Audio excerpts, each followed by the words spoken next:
And we're live. Welcome back, Shifties. Welcome back to Shift the Journey. Hey, thanks for tuning in. We're having some technical difficulties right now, and my guest is still trying to get in the studio, but he'll be here soon enough.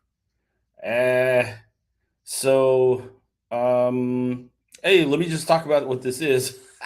This is, man, we're on season three already. Can you believe it?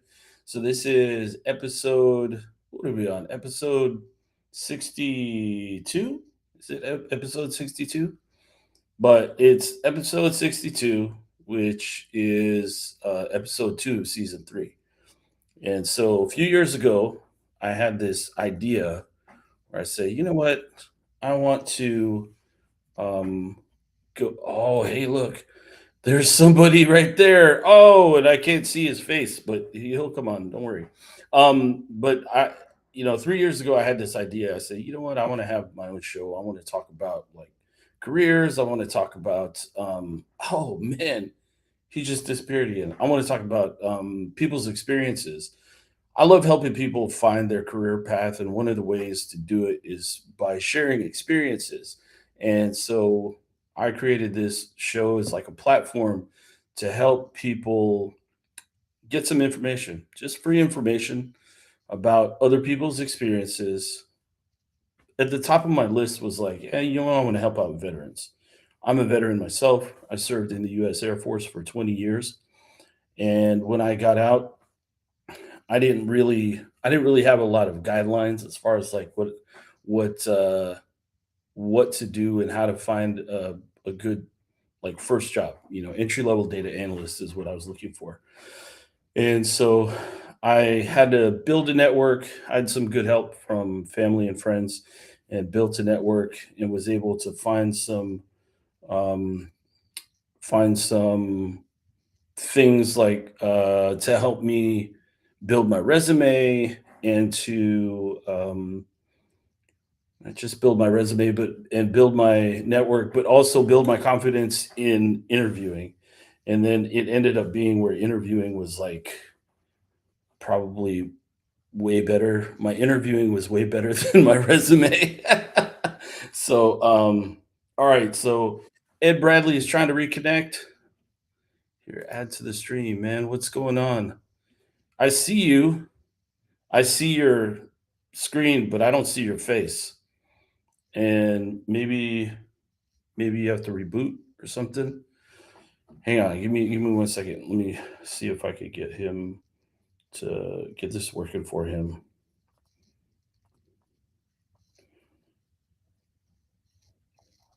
Okay, so yeah, so I eventually found my way to my very first, data analytics job, and I found some things I liked about it, things I didn't like about it.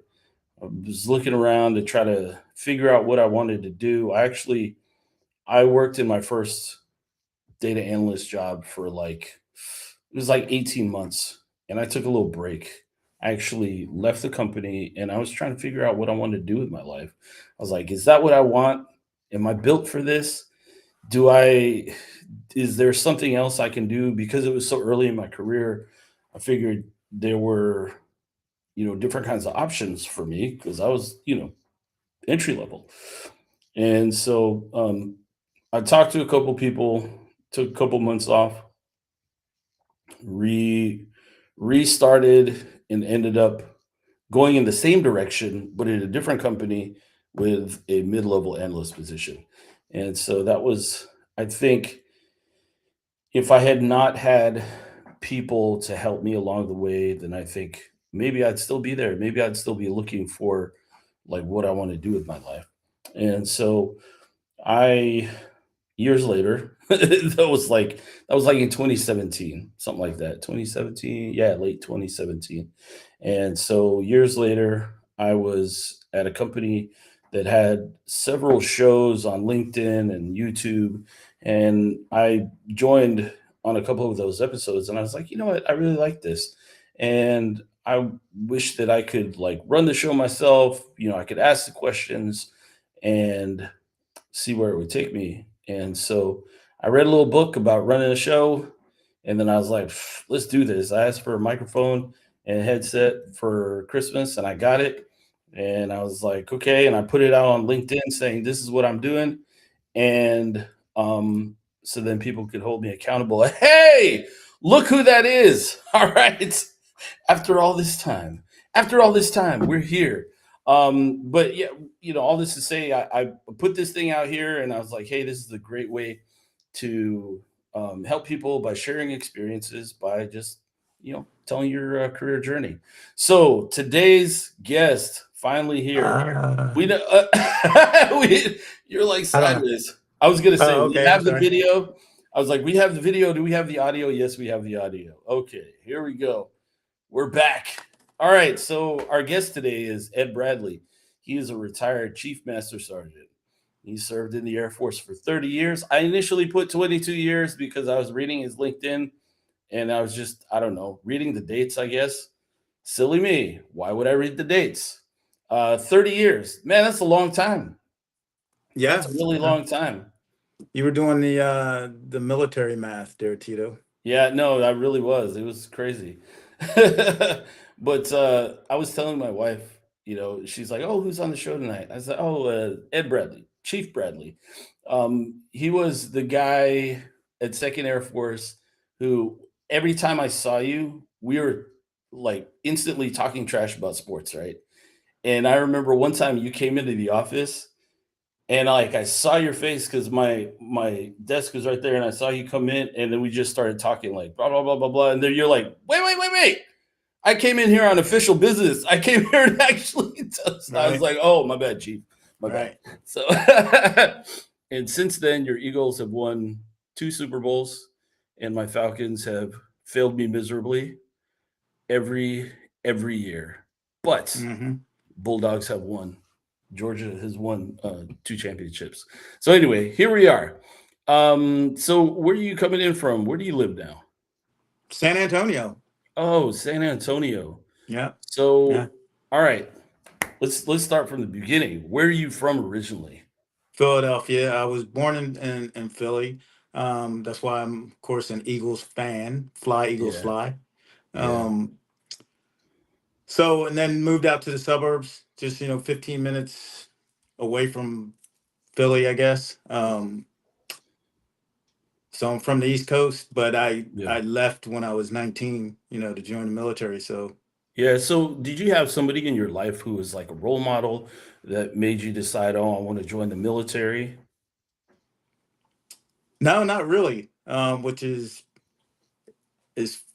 kind of weird. I mean, I had some of my friends that joined the army, Hmm. but that didn't make me want to join because of them. I joined Hmm. because I didn't have that male role figure in my life. Yeah. So, and I knew school wasn't the answer. I was just talking about it the other day. I had fun in school. I didn't, you know, You're not supposed to have fun at school. man, if I could do it, had have a chance to do it all over again. Anyway, I didn't apply myself enough and didn't have the grades to go to college, all that good stuff. Um, and so I was gonna go to a community college, but at the end of the day, I just said, yeah, that's not it. I'm not. Mhm, I need some discipline because going to mhm. school, it's it's going to be the same thing. That's what I was telling myself. Yeah. So to get that discipline, I said, you know what? I'm going to join the Marines. They're going to, Oh, no. they're going to put a boot in my, and give me that discipline that I need. And I was ready to go see a recruiter, and then my girlfriend at the time, she was thinking about joining the Air Force, and I didn't even Mhm. know that, tell you the truth. And Yeah. she said, before you go see that recruiter, that Marine recruiter, why don't you go see my recruiter, my Air Force recruiter, Staff Sergeant Bates. I know his name was Bates. I believe it was Staff Sergeant, but anyway, went to go see Sergeant Bates, and Mhm, the rest is history. He had me mhm. going. Yeah. I, Wow. I I That's knew I wanted to be a cop for whatever reason. I wanted to be a cop, and wow. he was asking me all those questions. He's like, "Man, we got law enforcement in the Air Force and blah blah blah." So he So had me sold. So yeah, so when I came to the Air Force, there were two different it was like three different fields for cops, right? You had like LE, the S, what was it LE, the SP, and like CADM. So you Security. had so you had like the law enforcement, and then you had the people guarding airplanes and missiles, and then you had people teaching people how to shoot, right? And so which thing did you go into? Yeah. So when I joined, I guess it was still, well, it's called security forces anyway. It was separated. You had a security side, which, at that time was the planes and flight line and all that. And then the law enforcement side was base patrol, working the Yeah. gate. And that's what I wanted to do. And I was a law enforcement troop. And my first assignment was over in Germany, but I was law enforcement Wow. originally, and then it merged. Yeah. Yeah. Yeah, like in So 96, 97. yeah, I remember that. And it's like SF, and I was like special forces? They're like, no, it's security forces. I was like, hey, I don't know. So what's you were at Ramstein? Zweibrücken. What is that? Where is that? Zweibrücken is a little base in Germany. It was a small base, and we had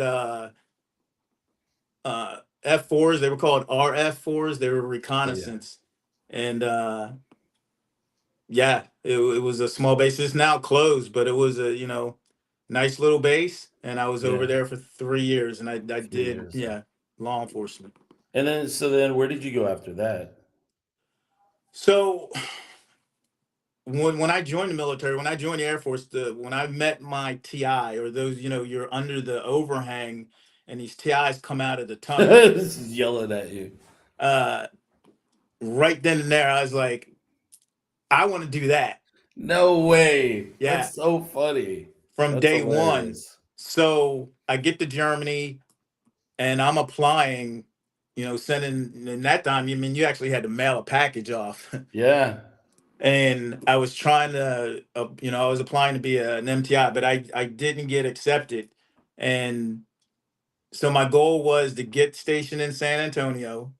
I Mhm. did like San Antonio, but to get to San Antonio, and then, since if I'm close to Lackland, then maybe I'll get selected for MTI duty. And so my second assignment was at Brooks. Okay, yeah. That is now that's now closed. I went to Brooks, and continued that pursuit to become an MTI. I would now go to Lackland during my time off and just watch TIs and talk to them. And That's so crazy. I wondered about like people like you. Like the people who I only knew maybe a couple people from my career field or from I had a couple of career fields, but like when I was in missiles, I remember a girl that I went through tech school with, she ended up becoming a TI, and then somebody else. But um I wondered about like the mentality of somebody who wants to be a training instructor, military training instructor, right? And so it was something you really wanted to do. You really pursued that. That's interesting oh, because absolutely, yeah, no yeah, doubt. that's Um, interesting. So Brooks was where they used to do medical tech school there, right? right, there was a tech school. Yeah, I'm sure they moved it to like Fort Sam or something, right. but Hmm. yeah. So then you ended up putting in another package to become a TI? Yeah. So while I was at Brooks, yeah. So in '93, um, 1993, I was accepted and went over to right down the road to Lackland and became an MTI. Yeah. Trumper Street, right? What squadron? I started out in the 321st. Okay. So when I was there, 321st was, oh man, I'm trying to remember. Fort Knox. I went through the 323rd, the House of Pain, Okay. the Yeah. last hotel on on the row, like Yeah. Yeah. right next to the chain link fence, and apparently there was a McDonald's there, but I Yeah. don't remember seeing it. I was like blinders on, There's people yelling at me. I don't know what's going on. Oh yeah, So, there's still the McDonald's is still there too. so how long did you end up serving as a TI? Almost 14 years. Dang, I didn't know you could spend that much time in that like environment. I was There it thinking it was like wasn't a special duty. yeah, I wouldn't recommend it. Well, I don't think you can do that now. Um, but it wasn't consecutive, 14 years consecutive. My first tour was 4 years. Okay. So, and then I went back to the career field. So, in 97, well, 96. Now I'm getting, now I see, I got to see the military math. 1997, I don't know, man. It's your story. I don't right? Nobody will know. No, but know. I left. And actually I had a 3-year tour, and I extended for 1 year. I got to extend, and I remember I had an assignment to go back Cop Career Field, go to it was a missile base, and man, I was scared. I was like, oh my gosh, no. Um, but I was able to extend one more year, 97. Then I went back to the career field, and I had an assignment to Charleston. Oh, nice. Look at Yeah, this guy. Do you know this guy? Look on the screen. You see the chat? You know Christopher Anderson? I do. I do. Hey, yeah, Chris, yeah. yes, a buddy of mine. So So, I get to Charleston, back in the career field. Now, check this out. I was out of the career field for 4 years. I get yeah. back, the career field had already merged, right? Oh, okay. So I get to Charleston. They have heavies. Um, uh, you know, they had what's the C-17. That was C-17, yeah. like brand new, right? Yeah. And I get to Charleston, and I don't know really anything. I got to be retrained again. But Yeah. anyway, I'm driving on the flight line, not Uh-oh. knowing that, oh, there's this red line around this aircraft. No. And I actually drive over the red line. I have Uh-uh. maintenance. I kid you not. They are chasing me with wrenches, yelling. And then I get a Oh, call on the no. radio. Hey, whatever, police two. What's your location? And and they're ready to What are call you it in. doing? Oh my Um, gosh. About to whatever get that. jacked up by your own people. Helping hand. Yeah, yeah. I kid you not. That happened, Oh, and I'm that's so just like, funny. oh, okay. That red line right there. Okay. Yeah. Oh, the tables. How the tables have turned. That's hilarious. I can yeah. I remember I being deployed in a one spot. We had because we had like different number of aircraft over like different number of months. We didn't have like a set red line. There were like these like D rings in the ground, and they would run a red rope. And I remember the security forces guy, he didn't know that the line moved, and we went from having 5 jets to 4 jets, and so we were driving in the area where there used to be a red line because the rope had moved. He didn't know, and he like stops us. He gets out of his vehicle, and he's got his rifle. And the guy driving was like, this is my airman, and he's like, why is he mad dogging us? I was like, oh, we're about to kiss the pavement, guys. So we had to talk to him and say, hey, listen, man, that jet left yesterday and the red line is not there anymore. And he's like, oh, my bad, my bad. I was like, it's 120 degrees outside. I really don't want to, be face down on the pavement. But anyway, um, so then how long were you at Charleston before you decided to go back? Believe it or not, I was there for a year and a half. Wow, that's it, huh? So yeah, so this is what happened. I deployed twice while I was at Charleston. As soon as I got there, I deployed. Um, like a month later, they had me on Mm. standby. Um, Standby ended up being, oh, you're selected, and 2 days later, I was in Bahrain, and I think we had orders cut for 4 months, but we were there for a month maybe. It was right before Thanksgiving, but we weren't there that long. We were Hmm. just there to provide security for all the heavies that were flying in to set up a base. Yeah. So they had their own cops that came in, and we were a 13-man team, and that was it. And we left when the base was set up, and Hmm. came back, but I was still scheduled for another deployment, a few months later, and I did 4 months in Saudi. Oof. At that time, and I had the opportunity to work for 2 months with OSI, and Okay. that was great. Had a blast, and I was thinking, man, this is what I want to do. I want to do OSI. So I get back. The career field security forces, they were actually overmanned, I guess, with tech sergeants. Hmm. And they were allowing tech sergeants at that time to go retrain. Well, instead of retraining, I was like, well, one thing, I had an opportunity to go to OSI Hmm. or go back to Lackland and do the TI duty. So what I did, I got my package together to go back to Lackland. I submitted that, and then right after I submitted that, I go to the OSI detachment, talk to the commander there, and told him, who I worked with over there in Saudi, and he knew a lot of those people. Yeah. And I also told him, hey, but I do have a TI package, and he goes, whoa, stop. He goes, you can only apply for one special duty at a time, and you have to make up Mm. your mind. If you want to do OSI, great. You're gonna have to withdraw your package. Yeah.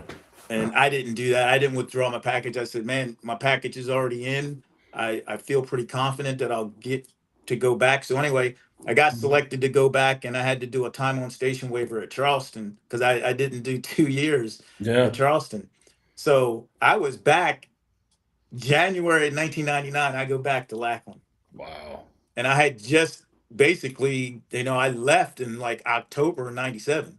Did you get anybody that that you ran into after that that you had known before that said, "Hey, you been TDY?" Because I did. No, no, no, no. because I worked with people at Robbins. I worked on J Stars, and then they went overseas to GK to go work on the AWACS, the NATO AWACS, and then they came back and they'd been gone like 2 years, 3 years, 4 years, whatever. And people run into them. They're like, "Hey, so you've been TDY? You've been deployed? I don't know." Hey, Tito, I kid you not. I was marching a flight to processing, and either I was coming back or I see another TI from another squadron who I knew. Yeah. And, we're saying, talking. And he seriously did not know I PCS. He just thought we didn't see each other. Yeah. Hey, Yeah. Yep. yeah, that's crazy. So then that time that you came back, is that like the time did you end up staying there for like the rest of that to make up that 14 years that you talked about being a TI? No, Or no, actually you six went you years. went somewhere else? Yeah. I was Oh there. wow. That second tour was 6 years. Wow. 6 years, left in '05, and wait for it, went to the Air Force Academy because they had a TI position out there. They were standing Oh, up okay. a standy valve Yeah. out at the Air Force Academy. They already had two MTIs out there doing basic cadet training, Okay. Yeah. but we had cadets. They did the summer program, and they go all around the Air Force. Um, but when they were at BMT at one time, Chief Bruce, I believe his name is, he was standing up a standing valve, and he had two slots where he wanted MTIs to fill it. I was on the end of my assignment. I was trying to Hmm. work another extension. I was working the MTI recruiting team. I was on the MTI recruiting team at that time, and got selected. Chief Bruce, selected me to go out to the Air Force Academy Hmm. and to work in the standing valve. So I Okay. stayed there. I stayed Air Force Academy 3.5 years. Oh, nice. Nice. And then after that, did you go back to Lackland? No, you know what's so I made senior, at the Air Force Academy. Okay. And I never forget the chief, the superintendent. I'm in my cubicle and all I could hear was somebody walking up saying, "ET, phone home. ET, phone home." I'm thinking, what is going? He's trying to tell me that I need to call my career field manager because basically I just promoted myself out of position, and security forces Oh, are looking, they want their seniors back. And yeah. so I did. I called Randolph, and at the time there was a master sergeant keeping the seat hot because who a now a good friend of mine, Dino Mackin, Chief Mackin, was on his way to be our career or be the security forces career field manager. Yeah. And she told me, she said, "Hey, you've been out of the career field for a long time." She said, Yeah. she said, kind of jokingly, she said, I don't want you to, I don't want to send you somewhere and then you end up hurting yourself or or getting somebody hurt. Right. So I just thought about it. I was like, man, what am I going to do? Because now, security forces is kind of iffy. I need to go find a job. I thought about going to the Senior NCO Academy, applying for that, becoming an instructor there. Yeah. Um, I couldn't go back to Lackland because they didn't have any slots for seniors Yeah. Okay. for me to come back there. Um, and then lo and behold, um, an MTI, Mike Allio. Mike Allio was on the recruiting team with me, fellow MTI. He was now at that time an MTL at Lackland, and I was speaking to him, and he said, "Hey, why don't you become an MTL?" So I called Chief Turcott, who was the career Mm. field manager for MTLs. I get hired. Now I'm an MTL, and I go out to California. I go to Monterey. DLI? Yep, yeah, Okay. for the Yeah. linguist. So there was two Air Force squadrons out there. Uh, they actually they learn their language, those students Oh, yeah. first before they go on to their actual tech school. Yeah, I went to tech school with people who watched out of DLI. One guy he had like 54 weeks of Farsi and he failed the last test. Yeah, And so then he retrained into air launched cruise missiles. And he was, I want to say before he got to his first base, he was already a senior airman.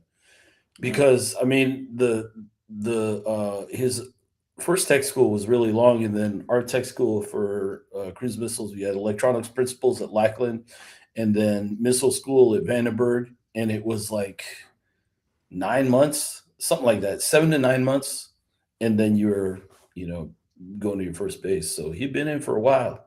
He was an old man by the time he got to our first base. It's so yeah. funny. I Yeah, look, it's a tough school out there. Yeah. oh, Chris.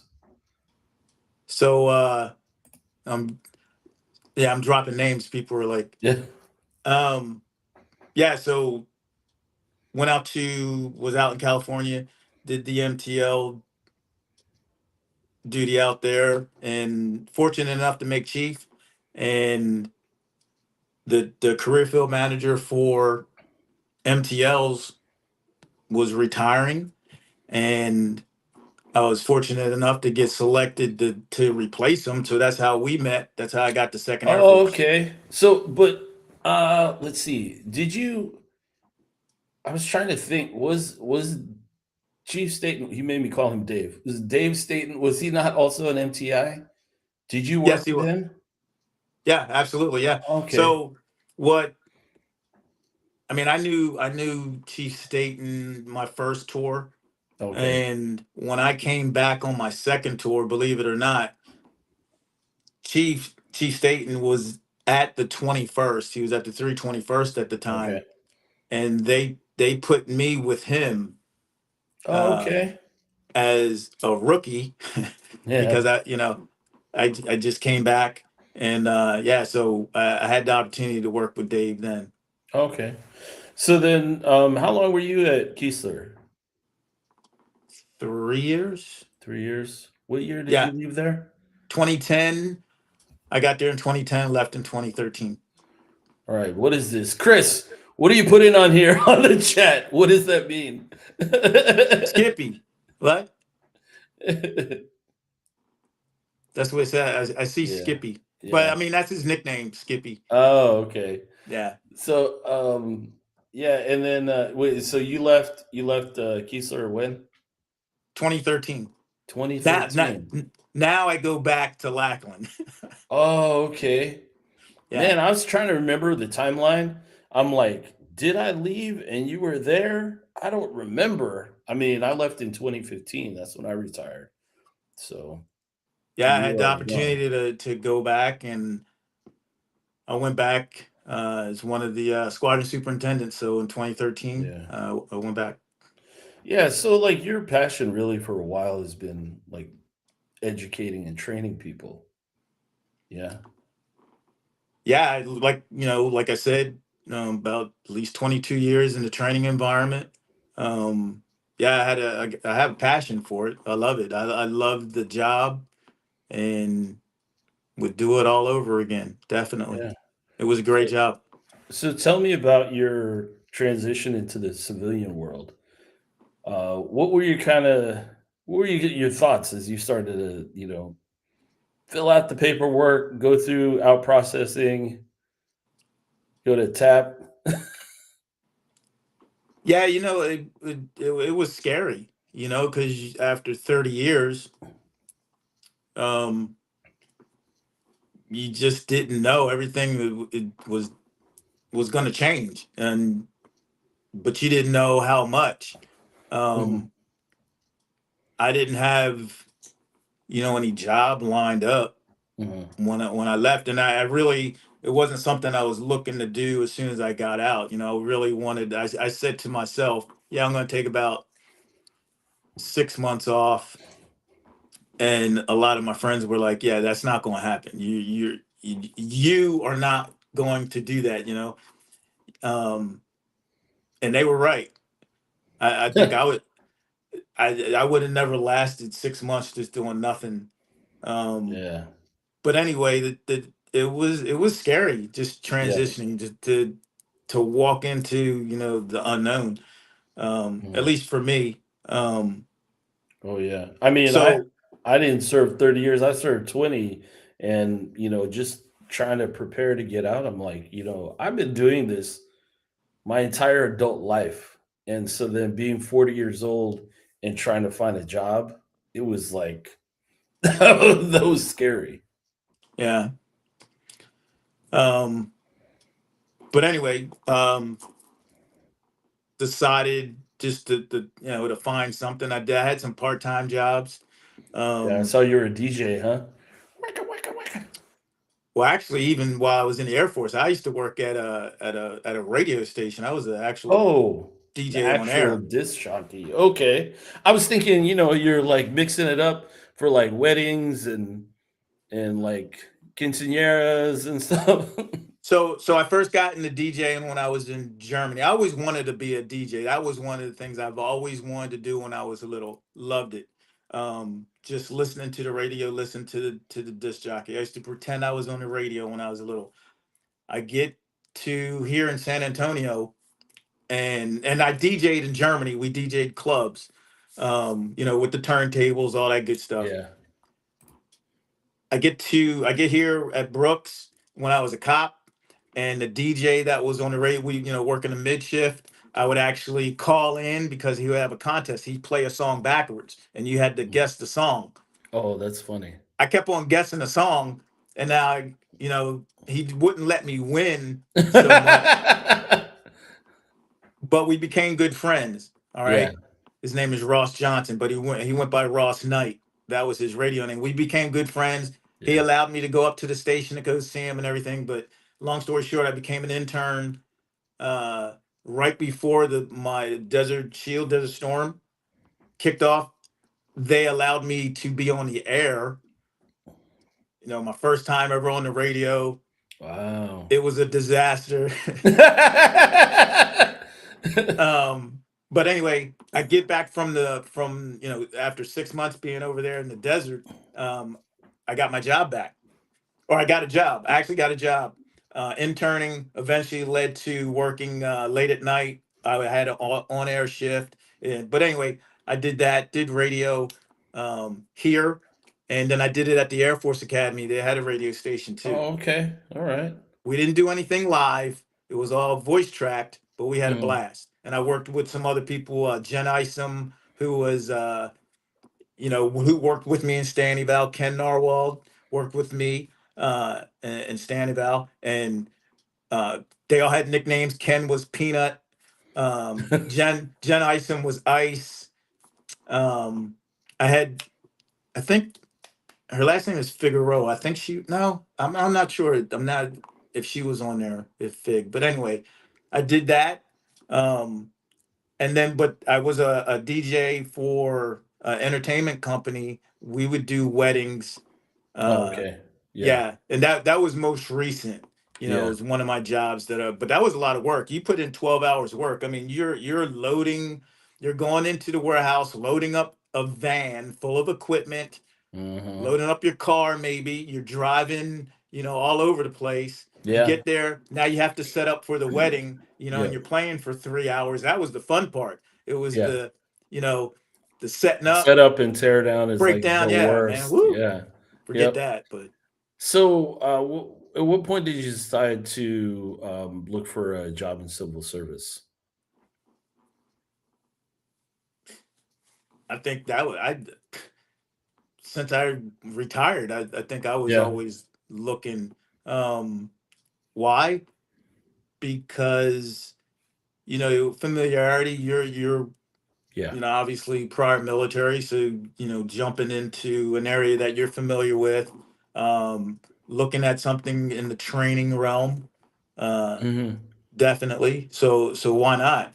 Yeah. Um, so that was one, um, and you're putting in applications and getting interviews, and I didn't get into the GS career field until about 2020 Hmm. actually. So I started looking at some other areas, USAA, Target. I did work at Target. I remember reading that. So you were like fraud prevention. Does that mean that you were like watching people steal stuff and you go after them, or was it? Absolutely. So Oh, you're like a pretend shopper, and then you're like, "Gotcha." right. So my first, I started out at Six Flags here. It was a loss prevention uh, job that I had. So I pretended like every day, you're working there as a guest. So I had a backpack and it looked like, I'm there to enjoy the rides and everything like that. Yeah. We were apprehending shoplifters, and basically they were Oh, kids that were stealing. If you go on a roller coaster ride, and after the roller coaster ride, you end up in the gift shop, yeah. right? That's where a lot of the crime was happening. You had these kids that were Oh, like, stealing stuff. Um, yeah. so did that, and then I went out to from there. I went to Target, Okay. and I was the uh, I was the lead out there for one of the stores here out on San Pedro as the for asset protection. Yeah. So, Uh, I know that I've worked with a bunch of people who like retired and then went to into civil service, and then also a bunch in like defense contracting. Um, was it so it was like always on your mind, like, oh, that's what I want to do. This is just like a temporary thing, or were you still trying to figure things out? I'm just curious because that sounds like fraud prevention. I mean, it sounds fun, but was it fun? Did it lead you back into civil service? Is what I'm saying. well, here's the deal. I think when I did retire, I had you set up what you want as far as this is what I did. What I want as far as a job. I want something within a certain radius. I want to work Monday through Friday. Have your weekends off. Um, obviously you may be in a certain pay range. Mhm. Um, and I gave into a lot of that stuff. Target, I was working. I mean, retail is a beast. Yeah. Yeah. Um, I was working every other weekend, and we were putting in Oh. at least 55, 50 hours a week Oof. um, at Target. It was fun, but it was also, in the way I looked at it, it was dangerous too. So I'm like, man, I did 30 years in the military, and I'm sitting here apprehending, shoplifters who, I mean, I had one young girl. She actually spit in my face. Mm.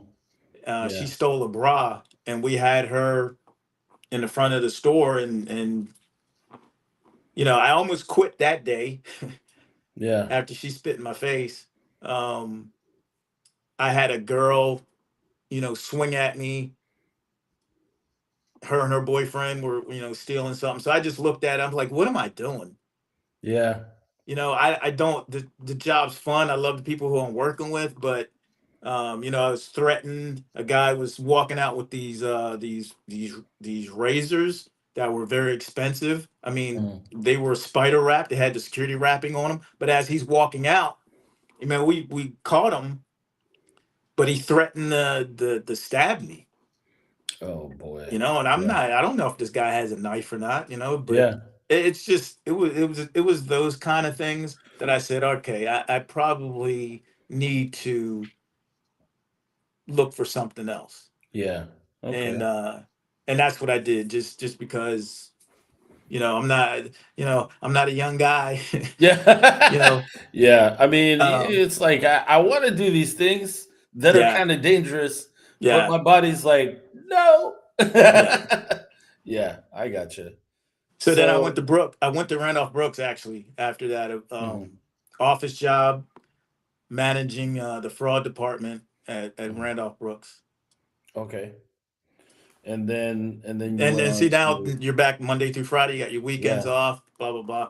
yeah. But it was a hike. It was in Live Oak. It's near Randolph, and I'm on the far west side, Oh and yeah, like so I remember going to Lackland in 2010 as part of a Standyville team in like utter shock because I went through basic in tech school in like 95, right?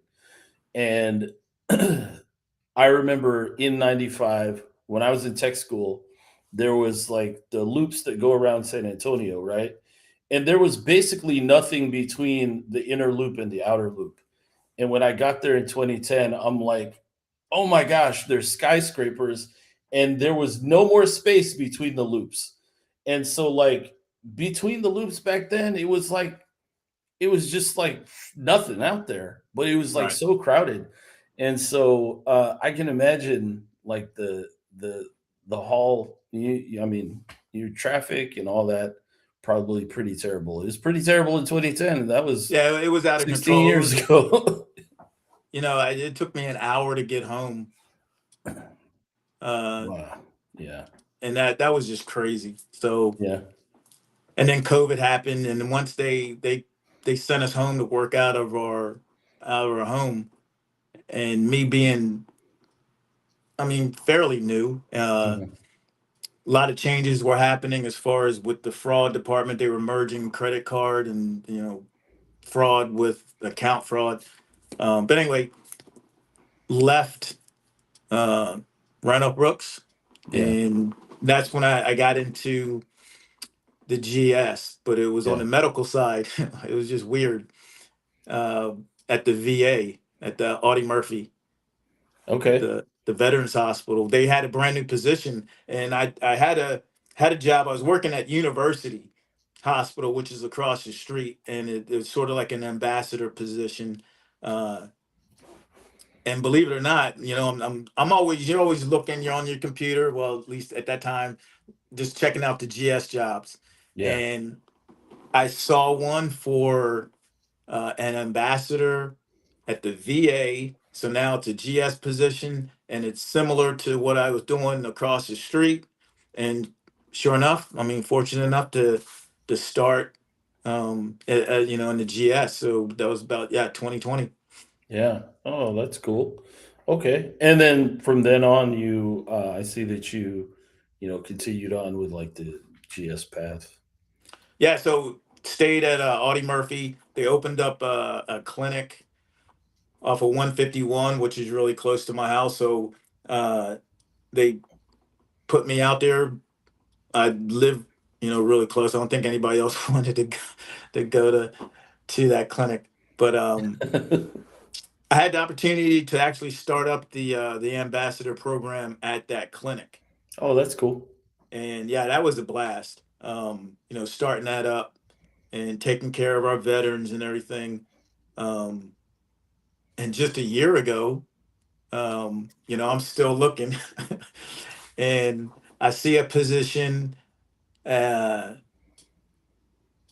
I don't think it was titled program manager, because, but they were looking for a 1750, and Mhm. 1750 is in the education department, Education. Yep. right?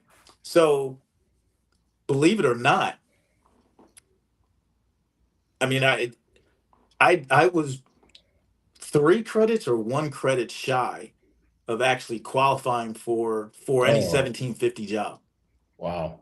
When at the end of the day, because they look at it, it says, hey, you had to have so many classes going towards, your credit hours in certain areas, right? Mhm. And I came up short. I had Jesse Gomez, who works at Lackland. Um, they looked at my transcripts, and they said, yeah, you're short. So what I had to do, I actually took another course, an enhancement course through I guess it was Wayland. Yeah. And just to get that 1 credit. Wow. Yeah. And that's what, now I'm qualified, because when they're looking at your transcripts, like, oh, okay, yeah, Yeah. you're good. And a year ago, because Wow. I just hit my 1 year mark over there as a program manager at Lackland. But anyway, yeah, so I got hired a year ago to come back to the Air Force, if you Yeah. will. Yeah. Yeah. That's awesome. So if there's somebody who's active duty right now and they're trying to figure out like their next steps, do you have any bit of advice that you would give to them? Active duty, And like looking. transitioning to the civilian world, right? And they're Yeah, like, "Hey, I don't know what to do." I just find your happy spot. Um, it's and it's not all about the money. Um, you really, because you can chase money, right? You can chase that and say, well, they're paying me, and every situation is different. But are you really going to be happy? Because you can say, man, they're going to pay me, blah blah blah, but yet I'm driving an hour away to go work that job, and I got to deal with traffic. I can't deal with traffic. I've been in the training environment for, a long time, and now, I leave extra early anyway to go to work. I'm a morning Yeah, person, but it's yeah, just traffic gets to me. But anyway, I think you just have to find your happy spot. Um, for me, I was compromising, but was I really happy? Because I said I want to work in a certain radius, within a yeah, certain radius of my house. I don't want to be driving all over the place. I don't want to work weekends, yeah, but I ended up like, whoa, Target, they're paying how much? Oh, okay, yeah. What's a weekend every other weekend? And then once you're yeah, doing it, and you're just like, man, what am I doing? You're putting in 50 hours again, yeah, you know? Um, so I would say really just sit back and figure out what you really want, and don't compromise, because I don't think at the end of the day you're going to be happy. You might be happy initially at the start, but will it really last? And you need to be happy, just I think all around, at the end of the day.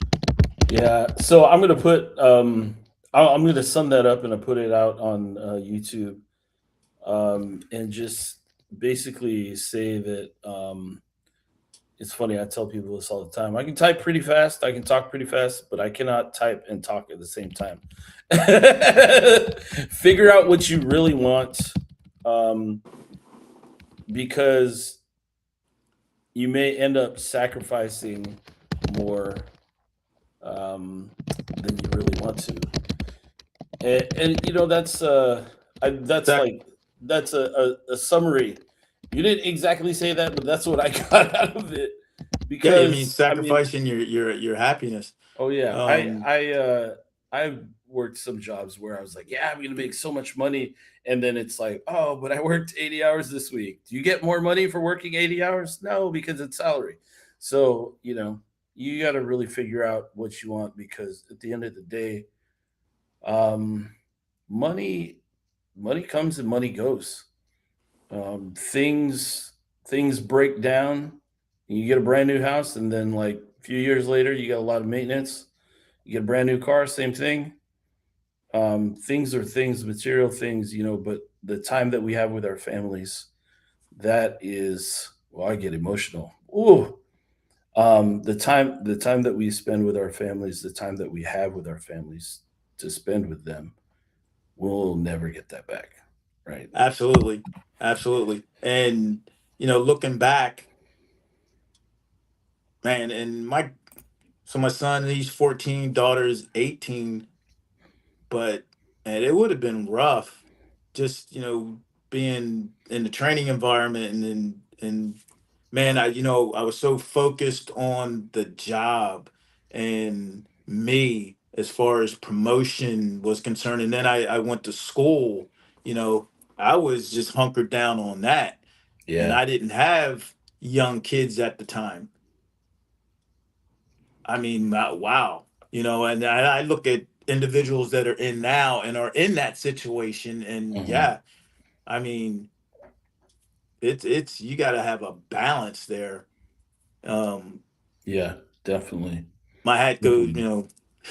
hat tip to the individuals that are going through that, because I didn't have to go through that, but now I have the opportunity. Here you go. I want my weekends. 'Cause guess what? My son's playing football and blah Oh, blah blah. nice. You Yeah. know, playing basketball. I get to go see. His basketball. Now he's doing a lot. 7 versus 7 football. Yeah. That tournament is going to be in San Marcos this weekend. My daughter, she ran track and cross country for her 4 years at Taft, and Wow. went to all the track meets and the cross country. Yeah, so Yeah. Yeah. Yeah. Yeah. You can't beat that. All right. So I'm gonna put this. I know you didn't see it earlier because you were talking, but there's one last message from Chris Anderson. It says, awesome, super glad to see you, Ed, and know you made Chief. Many blessings. Keep up the good work. Aloha. Sweet. yeah, definitely. Yeah. Thank you. But I'm going to end it. I'm going to end the stream here. But Ed, don't go anywhere because I'm going to still talk to you in the studio. But everybody else, hey, thanks for tuning in. I appreciate your support. If you want to further support me and help me, keep my channel going, take a look at my bio, my description on my YouTube channel. There's a link there for Play for Your Data. If you want to become better data visualization and data storytelling, they offer some really good courses. And just click the link, you get a little discount. But so I'm going to be out semi on next week. Man, I did it again. I did this. I do this every time. I don't know who my next guest is, but it's going to be really good. So look out for that post. I'm going to post about it on LinkedIn, YouTube, and Facebook. Facebook for my mom. All right. I'll see you guys. See you guys next time. Peace.